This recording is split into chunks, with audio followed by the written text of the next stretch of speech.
Welcome to my channel knowledge hub.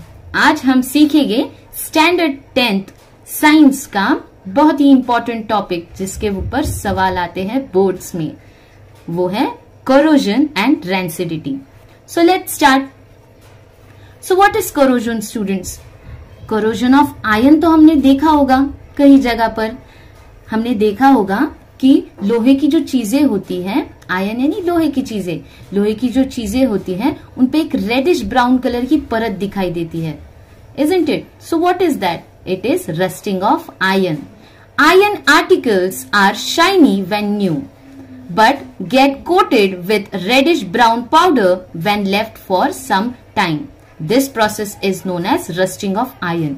यानी अगर लोहे की चीजें हम ऐसे ही एटमॉस्फेयर में छोड़ दें तो मॉइस्चर से वो क्या हो जाती है, रस्ट हो जाती है और उस पे एक रेडिश ब्राउन कलर की परत या फिर पाउडर आ जाती है, उसे हम कहते हैं rusting of iron. When a metal is attacked by substances around it, such as moisture, acids, etc., it is said to corrode and this process is called corrosion. कोई भी मेटल जब हम एनवायरनमेंट में छोड़ देते हैं ऐसे ही, तो एनवायरनमेंट में प्रेजेंट मॉइस्चर के साथ, एसिड्स के साथ या फिर वाटर के साथ वो रिएक्ट करता है और उसका कलर चेंज हो जाता है, तो उस प्रोसेस को हम कहते हैं कोरोजन। जैसे कि फॉर एग्जांपल आपने सिल्वर की ज्वेलरी देखी होगी, जब सिल्वर की ज्वेलरी का रंग डार्क हो जाता है या फिर हम कह सकते हैं ब्लैक हो जाता है, तो उसे भी कोरोजन कहा जाता है बच्चों। या फिर कॉपर के वेसल्स जो होते हैं हमारे, उन पर आप देखोगे जब हम उन्हें खरीदते हैं तो वो शाइनिंग होते हैं, isn't it? But after some times when we are using them, they turn into green, isn't it? उस पे एक ग्रीन कलर की कोट आ जाती है, तो that is also an example of corrosion. तो आप कोरोजन के एग्जाम्पल में ये दो एग्जाम्पल्स ऐड कर सकते हो, black coating on silver and the green coating on copper. Okay, so let's see our today's second topic, that is rancidity. Students, rancidity topic तो छोटा है पर इस पर सवाल बोर्ड्स में काफी बार पूछे जाते हैं।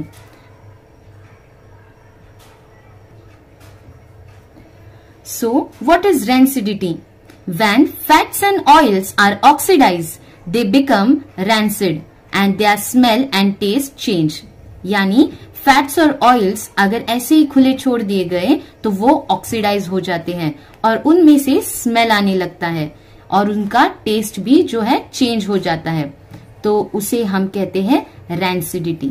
ओके, सो कैसे हर चीज, अगर ऑयल की बनी चीज रैंसिड हो जाए तो फिर कैसे चलेगा, इसलिए हम उसे प्रिवेंट भी कर सकते हैं। सो ऑक्सीडेशन प्रिवेंट करने के लिए क्या यूज कर सकते हैं, तो एंटीऑक्सीडेंट्स।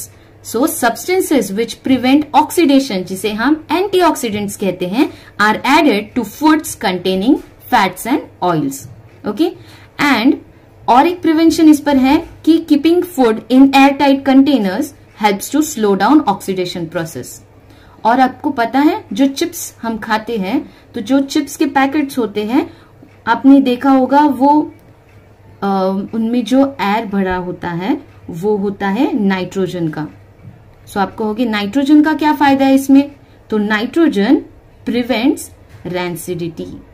तो जो ऑयल्स और फैट्स से बने हुए चिप्स होते हैं उनके पैकेट्स में नाइट्रोजन गैस डाली हुई होती है। So this is for today students. I hope you understood both the topics, corrosion and rancidity, and for more such knowledgeable videos, please subscribe, like, share to my channel Knowledge Hub.